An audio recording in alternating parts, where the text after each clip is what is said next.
If I'm not loud enough for somebody, y'all just give me a thumbs up or something, tell me to speak louder. I'm used to it. Just wanted to start out and say and thank Brother James for asking me this morning if I would preach. And my first initial response when he called me and asked me, I tried to say no. But the word yes, I can do that, come out. Sometimes we get in places where we just don't feel like we're prepared or we're ready to do what God has told us to do. That's right. Most of the time when that happens is we're in our own way. So, y'all bear with me, and like he said, I've been gone for a while, and like he said, for now, I'm here. Just about Friday, I'm fixing to leave again. So I'll be gone for about another 2.5 months. But y'all remember me in your prayers. That's right.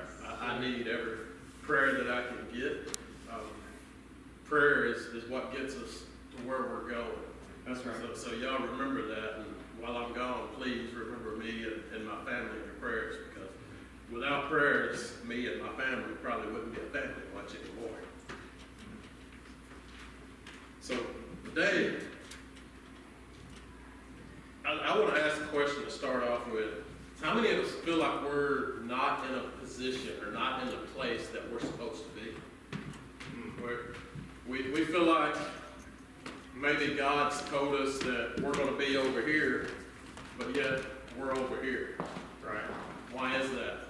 And I see my wife looking at me already. I was talking to Junior this morning about it, and I talked to Brother Rick last week, and I asked him, I said, when you preach a message, is every message meant for you and everybody else just get to hear it? And he was kind of like, yeah, it's kind of like that. This message is specifically for me. Y'all just get the benefits of hearing it. The more I read and the more I studied into it, the more God kind of slapped me on the head. The more God kind of gave me a slap on the head. I need them a lot. God has to take control of me a lot and slap me around a little bit, because sometimes I'm real hard-headed. But the more I read, the more I studied, the more God showed me, hey, this is for you. But there could be somebody else out there that needs this too. So we're going to, I'm going to, with that question, I want you to think about it for a little bit. You know, just kind of give you a little background. Me and my wife, what was it, 2 years ago when we left Westwood? Something like it was 2 years ago. God told us it was time to leave that church and go somewhere. Well, the first Sunday we left, we come here. Of course, we knew Brother Rick, James, Sean, Shawnee. We knew all of them really well, so we wanted to come here the first Sunday. It wasn't long after we sat here that first Sunday, we knew this is where we were supposed to be. God told us that this is where you're supposed to be. Well, sometimes when God tells you, you're supposed to just go. You're supposed to do it. We know how, I shouldn't say we, I've probably done most of it. I've made excuses of why we couldn't go. We drove up here every Sunday, but that wasn't what God wanted. God wanted us to be here. Because if we're going to go to church here, we need to be here with the community, right? I made excuses of why we couldn't. I made excuses of, well, I can't afford this, I can't pay this, I can't pay that, and do that. And I just kept making excuses and putting it off and putting it off. And finally, it was kind of one of the things that just, we had to do it. We just got pushed so much into it. Well, each time I made excuses, God made a way. That's right. And it ultimately come down that I was set on I wasn't moving. I basically said, no, I ain't going to move because it's going to cost this, this, this. I was gone away to school in Virginia last year. I was gone, and on the 4th of July, about 10 o'clock, 11 o'clock in the morning, I got a phone call.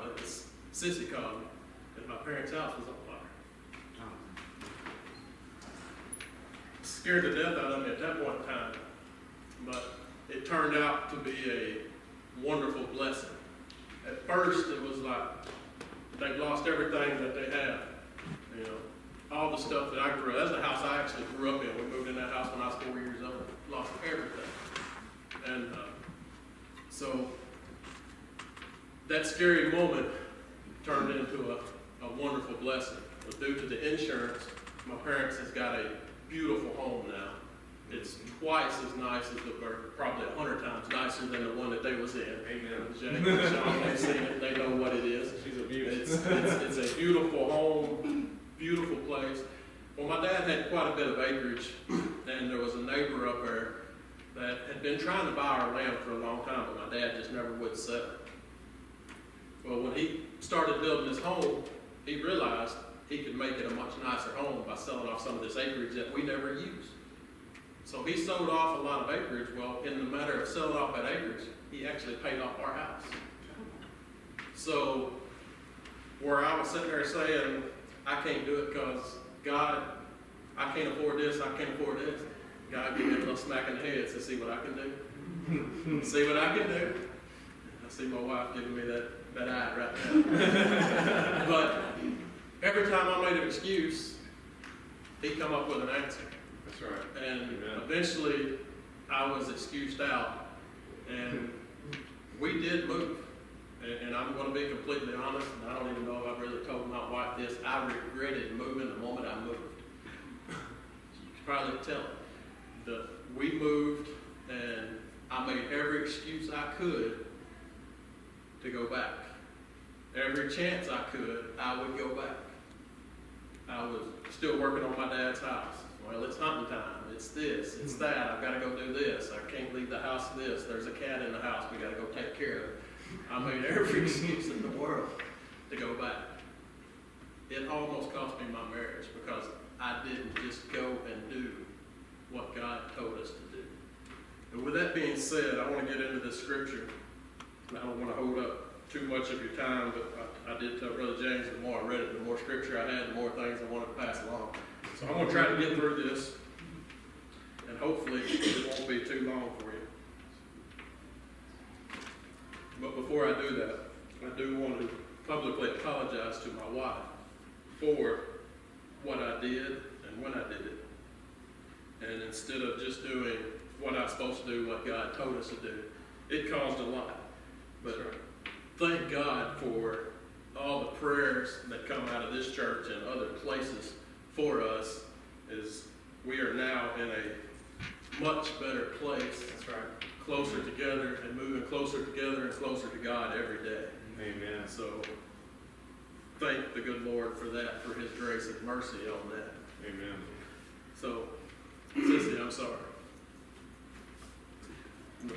I want to get into the scripture. We're going to start out in Deuteronomy. And there's going to be a few words in here. Sometimes I just can't say the words like they're written. So if I say it funny, you can just laugh at me and make fun of me later, make fun of me now. It's no big deal. I'm used to it. But in Deuteronomy chapter 1, I'm going to start out at verse 19. It says, "And when we departed from Horeb, we went through all the great and terrible wilderness, which ye saw by the way of the mountains of the Amorites, as the Lord our God commanded us. And we came to Kadesh Barnea. And I said unto you, Ye are come unto the mountain of the Amorites, which the Lord our God hath given unto us. Behold, the Lord thy God hath set the land before us." Now I want y'all to remember this right here, verse 21. "Behold, the Lord thy God has set this land before thee. Go up and possess it, as the Lord God of thy fathers have said unto thee. Fear not, neither be discouraged. And ye came near unto me, every one of you, and said, We will send men before us, and they will search us out the land, and bring us word again by what way we must go up, and into what cities we shall come.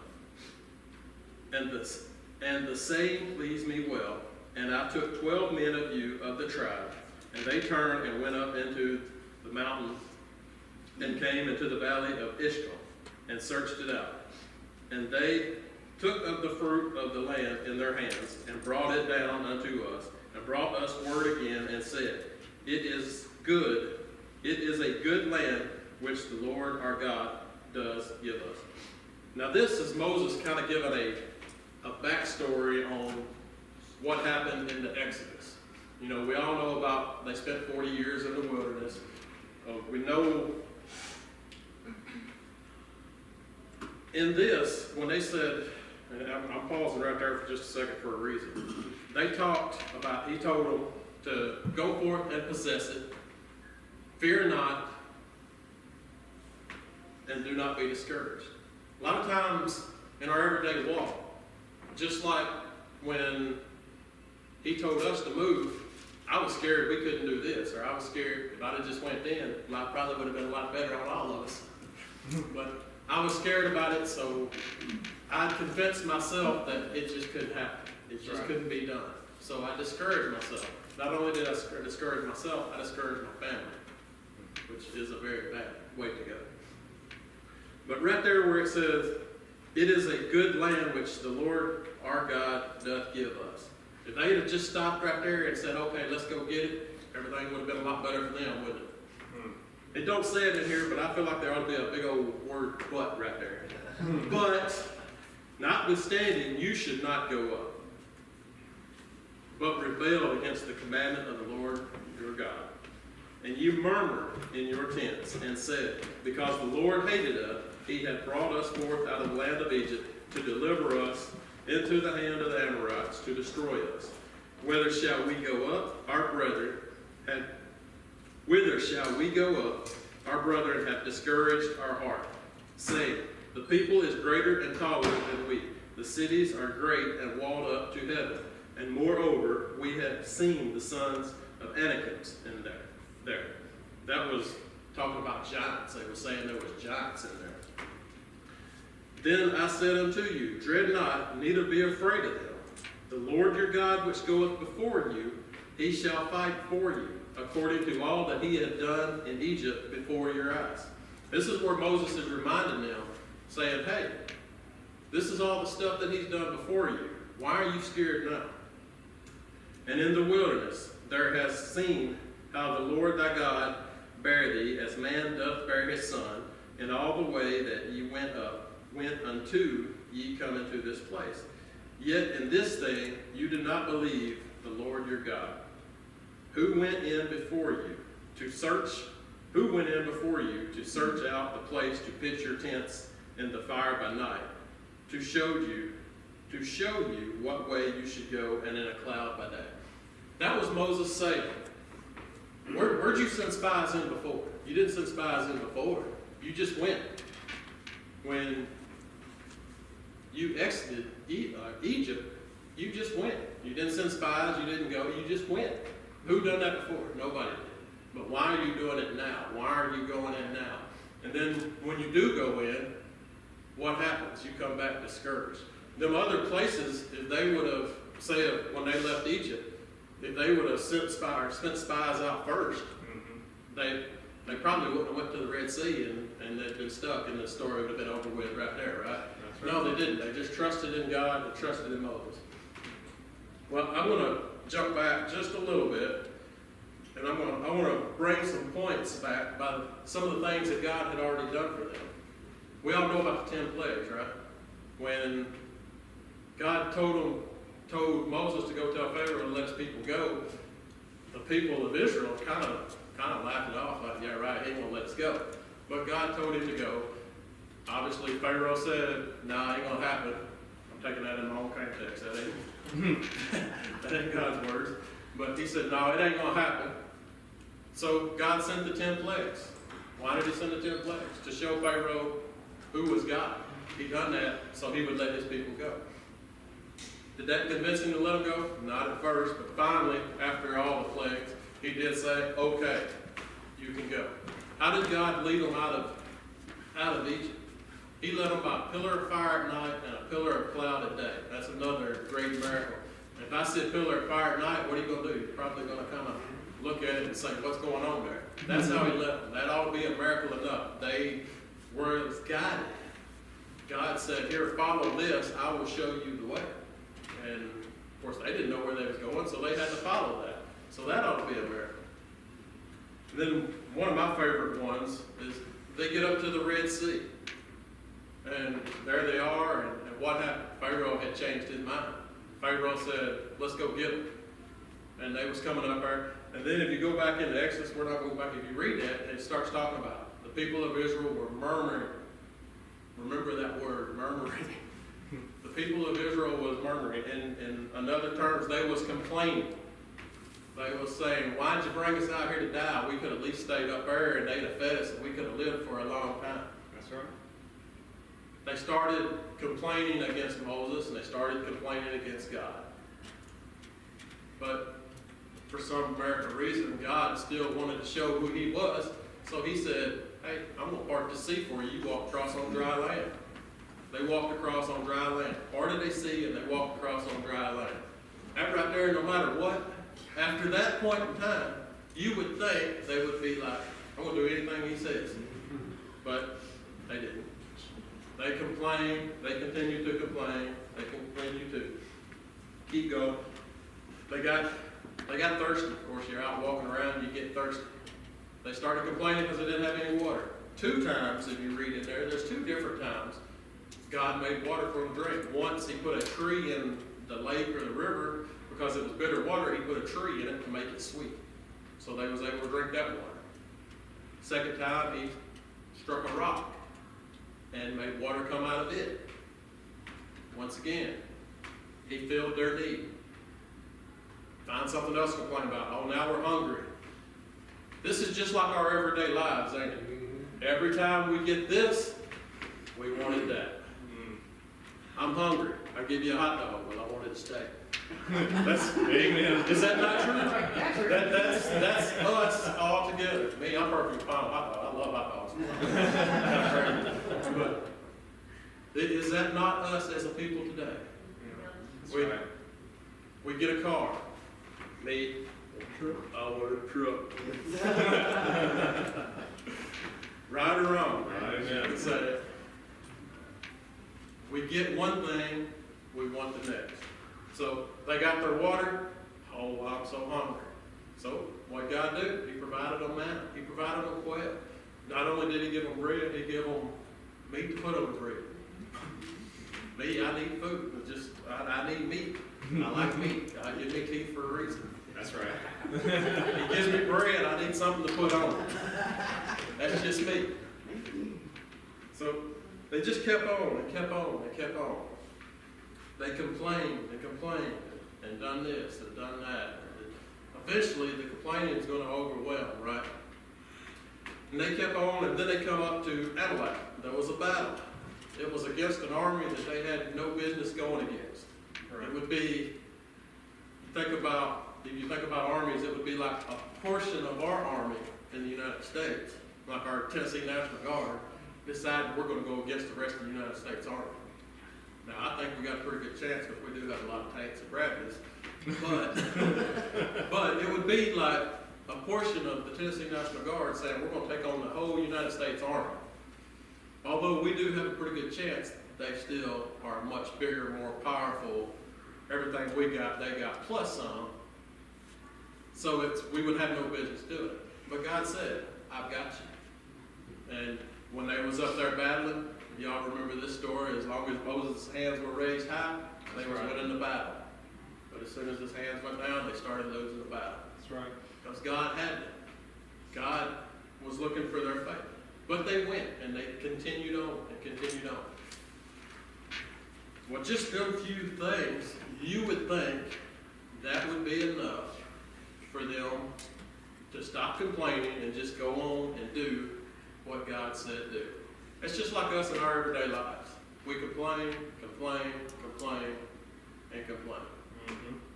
Here in the United States, we've probably got it better than probably every other country in the world put together. But we still want to complain. We get offended by this, or we get offended by that. We want to complain about this, we want to complain about that. Quit complaining and do what God says. That's right. Yeah. Now, with all that complaining, it's kind of like our kids. Most everybody in here has got kids, right? Our kids complain a lot, don't they?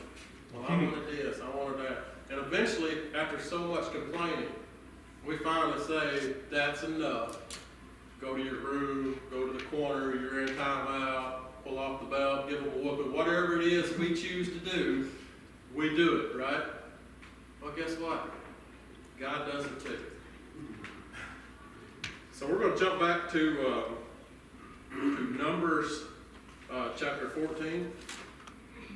I'm going to read just a little bit here, starting at verse 26. This is God's punishment on Israel because they just kept on complaining. And the Lord spake unto Moses and unto Aaron, saying, How long shall I bear with this evil congregation? Okay, he called them evil. He called them evil because they were never happy. I guess it's kind of one of the things you don't know what they want because they were just never happy. You give them one thing and they want something else. You give them this, they want something else. Kind of like a spoiled kid, right? Which murmur against me. I have heard the murmurings of the children of Israel, which they murmur against me. And say unto them, as truly as I live, saith the Lord, as ye have spoken in mine ears, so will I do you. Your carcasses shall never fall in the wilderness. Or your carcasses shall fall in the wilderness, and all that were numbered of you, according to your whole number 20 years old and upward, which have murmured against me. In other words, there he's saying, if you're 20 years old or up, you'll never set foot in my promised land. Doubtless ye shall not come into the land concerning which I swear to you, to make you dwell thereof. And this is, I didn't get into the spies too much, but there was 12 spies, we all know. There was 2 of the spies that said, hey, let's go take this land. That was Joshua and Caleb. The other 10 was like, there's some big dudes over there, I ain't going nowhere. It's just, that they didn't want to go.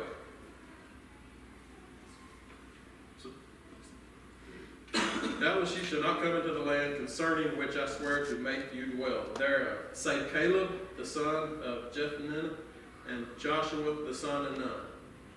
But your little ones, which you said should be a prey, them will I bring in, and they shall know the land which ye have despised. But as for you, your carcasses, they shall fall in the wilderness, and your children shall wander in the wilderness for 40 years, and bear ye whoredoms until your carcasses be wasted into the wilderness. After the number of days in which ye search the land, even 40 days, each day for a year. See, when the spies went out, they went out for 40 days. They searched for 40 days. So when they come back, they brought this bad negative report. And in this bad negative report, God said, okay, for the 40 days y'all was out there, I'm going to give you a year for each day. That was their sentence. And the number of days ye search the land, 40 days, each day for a year, shall ye bear your iniquities, even 40 years, and ye shall know my breach of promise. I, the Lord, said, I will surely do it unto all this evil congregation that hath gathered together against me in this wilderness. They shall be consumed, and they shall die. And the men which Moses sent to search the land, who returned and made all the congregation to murmur against him by bringing up slander upon the land. Even those men that bring up the evil report upon the land died by the plague before the land. He talked about the men that brought back the evil report. It's just how we are today. I tell Sean one thing, I go complaining about Sean, or complaining to Sean about one thing, and Sean complains to whoever about the next, and then the next thing you know, the whole church is complaining. That's exactly what happened here. The 12 spies went, 10 of them come back and said, no, them some big guys over there, they got this, they got these great walls, we can't penetrate that. So next thing you know, all the hundreds of thousands of Israelites that was there said, no, we can't do it. We can't do it because they said we can't. It took 10 out of this great number. It took 10 to turn the whole thing around. Joshua and Caleb, they was ready to go. They said, okay, let's go. We can do this. And Joshua and Caleb kind of reminded them, if you get back in and read all this, is where Joshua and Caleb had reminded them of all these things that I just kind of talked about over here, that Moses had reminded them about. He reminded, hey, he done this for us. He done this for us. He done this for us. Every time we've come up against something, he made it better. That's right. He took it out for us. We didn't have to do it. He done it for us. Now, in our everyday lives, every time we come up against an obstacle, what are we doing? Most time we look at, I can't get over that. I guess I'll go back over here. Was that not what we do? It's what I did for a long time. It's time we stop looking at the obstacle and start looking at our God. That's right. Mm-hmm. Our God can carry us over this obstacle. That's right. Our God can pick the obstacle up and move it for us. Mm-hmm. Our God can make our enemies come move the obstacle for us. There you go. Yeah. Or we can come over here and say, I can't get over it. Which do you want to be? Which do you want to be? Now, as I sat and thought and prayed and wondered about this, kind of come to me, why did these spies, why did they come back with this negative report? They had seen everything Joshua and Caleb had seen. Okay, they had a little doubt. Where does our doubt come from? Where does our doubt as people come from? Who puts the biggest doubt in our minds? We do, but where does that come from? Who said it? Satan. Satan does, right? Satan had put it in them spies' minds. He said, hey, you can't handle them guys. That's right. And they believed him. And when they believed him, they went running back to the congregation and said, we can't do it. Yeah. Guess what happened? He got into one, then two, and then 10, and then them 10 got into the whole rest of the hundreds of thousands of however many was there. Yeah. It just took 10. What is 10? What percentage of 10 is of 100,000? It's very little, right? It's very little. So it takes very little of Satan getting into your mind, of creating that little bit of doubt, of creating that little bit of, I'm not sure about that, when God told you to go. All it takes is that little bit. It only takes a little bit of faith to get a long ways. That's right. But it only takes a little bit of doubt to stop every bit of motion you got, right? Mm-hmm.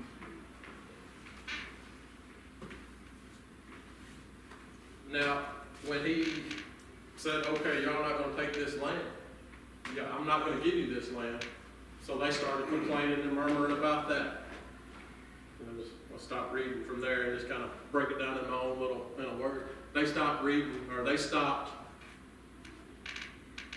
stop complaining, but they seen where God was not going to allow them to take it. So at that point in time, reluctantly, they said, hey, we're going to go try. You know, they kind of changed their mind. A few of them got together and kind of changed their mind and said, we're going to go try. Anybody know what happened to them?